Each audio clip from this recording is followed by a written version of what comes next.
افسوس، صد افسوس، آج 21 رمضان، آج ہمارا امام، ہمارا آقا اس دنیا سے پردہ کر گیا۔ آج تمام عزادار یتیم ہو گئے۔ جیسا کہ آپ جان رہے ہیں رمضان اسپیشل کی یہ 21ویں نشست یعنی کہ ایپیسوڈ 21 چل رہا ہے۔ اس سے پہلے آپ نے جو غم سرکار امیر المومنین کے ایپیسوڈ دیکھے، ان میں آغا مبلغ ولایت حجت الاسلام علی جناب عزت مآب مولانا شبر حسین خان صاحب نے سرکار امیر المومنین کے فضائل رسول مآب کی زندگی میں بیان کیے، اور کل کی جو آپ نے ویڈیو دیکھی اس میں رسول مآب کی زندگی کے بعد سرکار امیر المومنین علی ابن ابی طالب کی زندگی پر روشنی ڈالی۔ لیکن آج آغا کی خدمت میں ہم سب سے پہلے گزارش کریں گے کہ تمام ویورز کی جانب سے اور ہماری جانب سے آغا ایک گزارش یہ ہے کہ آپ سرکار امیر المومنین کے ایک مختصر سے فضائل پڑھ دیجئے، اور فضائل کے فوراً بعد ایک مختصر سا مصائب پڑھ دیں تاکہ ہماری آنکھوں میں چند قطرے آنسو آ سکیں اور ہم اس ثواب میں شریک ہو سکیں۔ اعوذ باللہ من الشیطان الرجیم، بسم اللہ الرحمن الرحیم، الحمدللہ رب العالمین، الصلاة والسلام علی اشرف الانبیاء والمرسلین، وعلی اہل بیت النبوہ ومعدن الرسالہ، اما بعد فقط۔ بہرحال 2 دن سے سرکار امیر کائنات کے سلسلے میں گفتگو ہو رہی تھی، اور آج کا دن تو مومنین اور مومنات کے لیے، مولا کے عزاداروں کے لیے بہت ہی پردرد دن ہے، اور ہر ایک آنکھوں میں آنسو ہے۔ جناب امیر کی شہادت کا روز ہے، اور جہاں جہاں بھی مولا کے عزادار ہیں، وہ جس انداز میں، جس طریقے سے بھی جناب امیر کا غم منا سکتے ہیں منا رہے ہیں، غم میں شریک ہیں، اور جناب امیر کے غم کا پرسہ اللہ کے رسول کی خدمت میں، بی بی سیدہ کی خدمت میں، پنجتن پاک اہل بیت علیہ السلام کی خدمت میں سب پیش کر رہے ہوں گے۔ میں چھوٹی سی بات کہنے کے بعد پھر انشاءاللہ مصائب کی طرف آؤں گا۔ آپ یہ دیکھیں کہ جب جناب امیر حاکم بن گئے، مولا کائنات 25 سال کے بعد لوگوں نے آپ کے ہاتھوں پر بیعت کی، تو آپ نے اپنی راجدھانی مدینے کو قرار نہیں دیا، بلکہ آپ نے اپنا مرکز حکومت جو بنایا وہ کوفے کو بنایا، اور کوفے میں جناب امیر آ گئے۔ کوفے والے جب انہوں نے سنا کہ آج اسلامی حاکم کوفہ آ رہا ہے، تو وہ بہت زیادہ اہتمام میں لگ گئے، کیونکہ ان کے دل و دماغ میں یہ تھا کہ حاکم کا مطلب یہ ہے کہ خوب سارا سونا لے کر آئے گا، اچھے لباس میں آئے گا، اچھی سواری پہ آئے گا، اور بہت ہی پروٹوکال، بہت ہی زیادہ اہتمام کے ساتھ آئے گا۔ لیکن جب جناب امیر کوفہ پہنچے ہیں تو لوگوں نے جناب امیر کو اتنا سادہ مزاج دیکھا، سادگی کے ساتھ دیکھا کہ لوگ دنگ رہ گئے۔ کیوں؟ اس لیے کہ پہلے کے حاکم اور تھے، اب کا حاکم اور ہے۔ پہلے کے حاکم انہوں نے کچھ اور اختیار کیا، اب کا جو حاکم بن کر مسلمانوں کا آ رہا ہے، یہ تو قرآن و سنت رسول کے پیرائے میں، قرآن اور سنت رسول کی روشنی میں حکومت کرے گا نا۔ تو قرآن و سنت رسول کی روشنی میں جب حکومت قائم ہوگی تو وہاں آتنکواد کا شائبہ نہیں ہوگا، دہشت گردی کا شائبہ نہیں ہوگا، وہاں پر ظلم نہیں ہوگا، تشدد نہیں ہوگا، کسی کا حق نہیں مارا جائے گا، کوئی اس کی حکومت میں بھوکا نہیں سوئے گا، اور کسی کے نفس پر ظلم نہیں ہوگا۔ بہت فرما رہے ہیں۔ لہذا جناب امیر نے جو 4 سال کچھ مہینے کی جو آپ نے حکومت فرمائی، حکومت کی، اس 4 سالہ حکومت میں کسی نے بھی یہ نہیں لکھا، نہ دشمن نے، نہ دوست نے، کسی بھی نہ مومن نہ منافق، کسی کتاب میں یہ نہیں ملے گا کہ جناب امیر کے اس 4 سالہ دور میں کسی پر ظلم ہوا، کسی پر بربریت ہوئی ہو، کوئی ظلم کا شکار ہوا ہو، کوئی بھوکا سویا ہو۔ غور فرما رہے ہیں۔ تو جناب امیر کا حال یہ تھا کہ جب آپ بیت المال کا حساب کرنے کے لیے بیٹھتے تھے تو بیت المال کا جب چراغ روشن کرتے تھے، دیکھیں عدل جناب امیر کیا ہے، کتنے بڑے عادل امام کا نام ہے علی۔ جب جناب امیر بیت المال کا چراغ استعمال کرتے تھے نا حساب و کتاب کے لیے، اور اتنی دیر میں اگر کوئی آ جاتا تھا اور مولا دیکھتے تھے کہ اس کا سوال بیت المال کے متعلق یا اسلام کے متعلق نہیں ہے تو آپ چراغ کو بجھا دیتے تھے، اور یہ فرماتے تھے کہ یہ چراغ جو اس میں روغن پڑا ہوا ہے بیت المال کا ہے، لہذا علی اتنا بھی برداشت نہیں کر سکتے کہ بیت المال کے پیسے سے جو چراغ روشن ہے اس کا استعمال اسلامی کام کے علاوہ کہیں اور ہو۔ اللہ تو سوچیں کہ جو اتنا بھی برداشت نہیں کر سکتا وہ اپنی حکومت میں، وہ اپنی خلافت میں کسی پر ظلم کیا برداشت کرے گا۔ بہرحال فضائل کا دن تو نہیں ہے آج، مصائب کا دن ہے۔ میں آپ کی خدمت میں عرض کروں، یہ جو جناب ایک چھوٹی سی بات ہے جو چاہنے والوں تک پہنچانا ہے، جو چاہنے والوں تک، یہ جو ایک الزام لگتا ہے کہ کوفے میں بہت زیادہ شیعہ تھے، کوفے میں بہت شیعہ تھے اور انہی شیعوں نے امام حسین کو قتل کیا ہے، لگتا ہے نا۔ آج اس کا چھوٹا سا جواب دے کر فضائل نہ پڑھ کے میں ایک چھوٹا سا راز ہے جو اپنے دیکھنے والوں تک پہنچا دوں، پھر مصائب آ جاؤں گے انشاءاللہ۔ آپ یہ دیکھیں کہ کوفے میں اگر بہت زیادہ شیعہ تھے، مولا علی کے شیعہ تھے، مولا علی کے چاہنے والے تھے، تو ان کا فریضہ یہ تھا، بھائی شیعہ کہتے ہیں دوست، مولا علی کا جو دوست ہے، جو مولا علی کو چاہتا ہے، جو مولا علی کو دوست رکھتا ہے، اگر بہت زیادہ تعداد کی کوفے میں شیعوں کی تو پھر جناب امیر کو سپورٹ بہت زیادہ ملنا تھا، پھر جناب امیر کو ہر طرح کا امکان ملنا چاہیے تھا، خلاف ورزی بالکل نہیں ہونی چاہیے تھی نا۔ ایک چھوٹا سا واقعہ آپ دیکھیں، یہی جو عمل ماہ رمضان میں ہوتا ہے، کچھ لوگ اضافہ نمازیں پڑھتے ہیں، دوسرے افراد رات میں نماز مغربین اور عشاء کے بعد ایک نماز پڑھی جاتی ہے، دیکھنے والے سمجھ گئے اور آپ بھی سمجھ رہے ہیں، جس کا نام کچھ اور لیا جاتا ہے۔ اسی نماز کو لے کر جناب امیر علیہ السلام کی حکومت کوفے کی حکومت میں پہلا جب رمضان آیا تو مولا علی نے اپنے معصوم بیٹے امام حسن کو بلایا اور فرماتے میرے لال جاؤ کوفے کی شاہراہ پہ اعلان کر دو کہ میرے بابا نے، تمہارے حاکم نے یہ ارشاد فرمایا، حکم دیا ہے کہ میری دور حکومت میں وہ کام جو تینوں حکومتوں میں ہو رہا تھا وہ نہیں ہوگا، نہیں ہوگا۔ جو بدعت رسول کے نام پہ لوگوں نے قائم کی تھی، رات کو جو نماز اس رمضان میں پڑھی جاتی ہے، کوئی 10 رکعت پڑھتا ہے، کوئی 30 رکعت پڑھتا ہے، کوئی زیادہ پڑھتا ہے، ایک نام دے کے کہ رسول سے منسوب کر کے، جی نہیں، امام نے فرمایا میرے دور حکومت میں یہ کام نہیں ہوگا، یہ بدعت نہیں ہوگی۔ امام حسن نے جا کے فیصلہ سنا دیا، فیصلہ سنانے کے بعد جیسے امام حسن گھر آئے، امام علی علیہ السلام کے خلاف انہی لوگوں نے جو بیعت کی تھی، جن کو تاریخ کہتے ہیں کہ بہت شیعہ تھے، بہت شیعہ تھے، انہی لوگوں نے مولا جناب امیر علی علیہ السلام کے خلاف جلوس نکالا، مولا کے خلاف نعرے بازی کرنے لگے مولا کے خلاف۔ اور نعرے بازی کا طریقہ پتہ کیا تھا؟ وہ کہتے تھے، کسی منافق کا نام لے رہے تھے، دوسرے خلیفہ کا نام لے رہے تھے اور کہتے تھے کہ واہ فلاں علی نے آپ کی سنت کو بند کر دیا، واہ فلاں علی نے آپ کی سنت کو بند کر دیا۔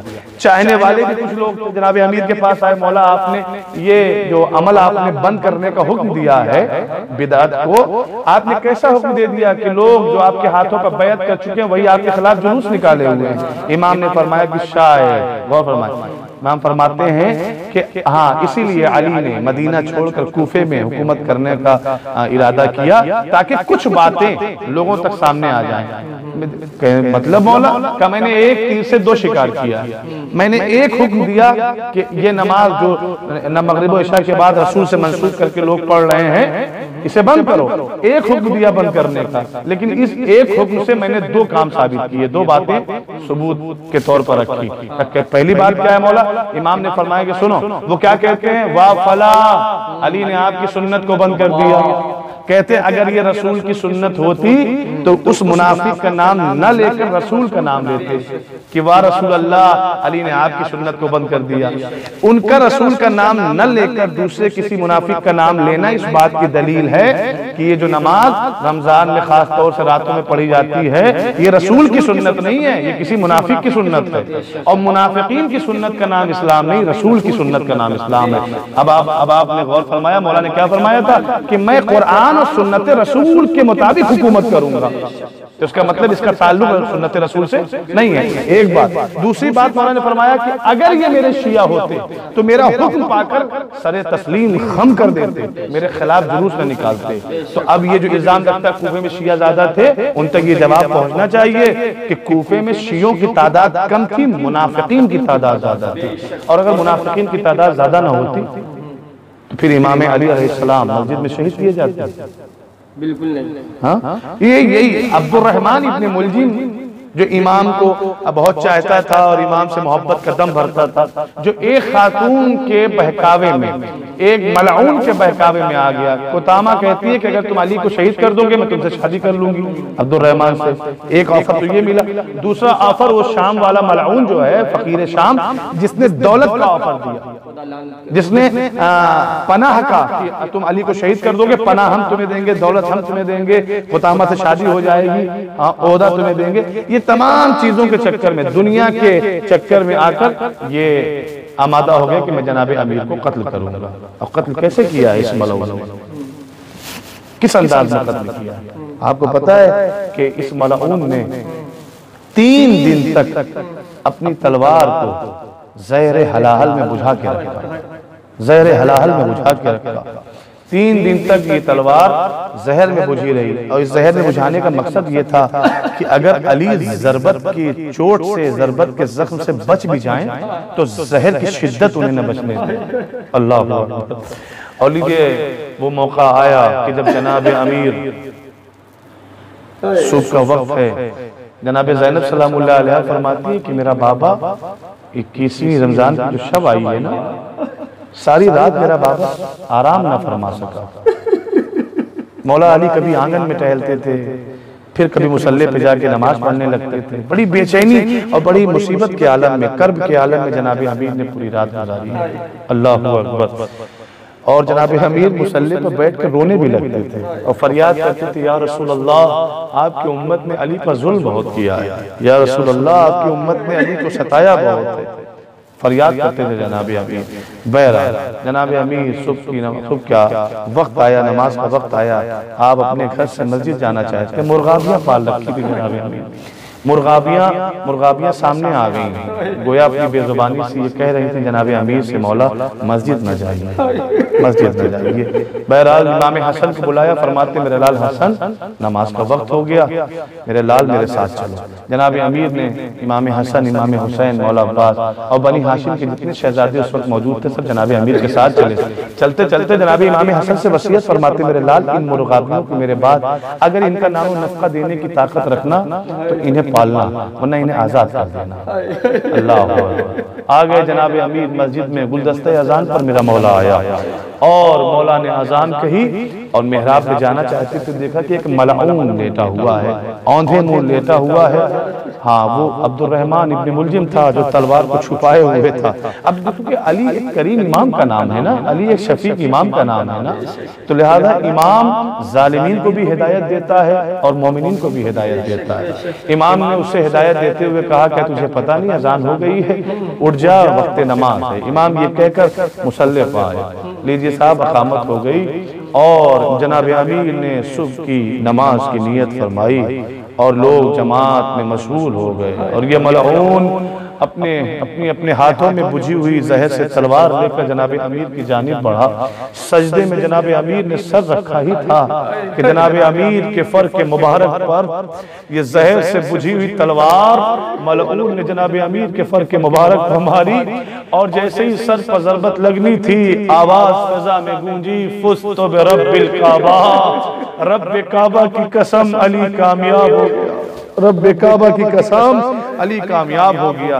لیکن جناب امیر کے سر کے خون سے آپ کی داڑھی خضاب ہو گئی، رنگین ہو گئی۔ جناب امیر ہٹے، امام حسن نے نماز کو پورا کیا اور نماز کے خاتمے پر شہزادوں کی مدد سے جناب امیر کو صحن مسجد میں رکھا گیا۔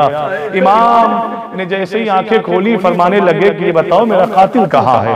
ابن ملجم کو سامنے لایا گیا۔ امام فرماتے ہیں میرا کچھ تجھ سے سوال ہے، یہ بتا کیا میں تیرے لیے برا امام تھا؟ کیا میں نے تیرے حق میں ظلم کیا، وجہ بتا دے کہ تو نے میرے سر پر ضربت کیوں لگائی ہے؟